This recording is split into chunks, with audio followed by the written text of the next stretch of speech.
একদিন হাল্ক গেল এক বিশাল বড় গাড়ির শোরুমে।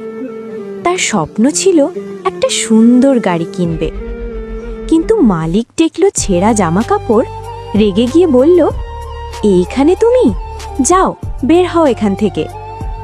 হাল্কের মনে লাগলো কষ্ট, চোখে এলো জল। চুপচাপ সে বাড়ি ফিরল, মনটা হলো ভারী।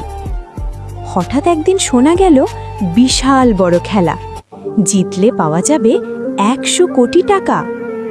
হাল্ক গেল মাঠে, খেলল কুস্তি, একে একে হারালো সবাইকে দুস্তি।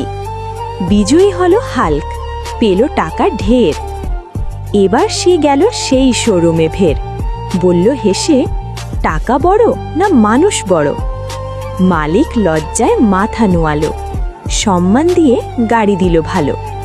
হাল্ক ফিরল বাড়ি, মুখে হাসি ঝলমল। শিক্ষা একটাই, সম্মান টাকার থেকেও বড়।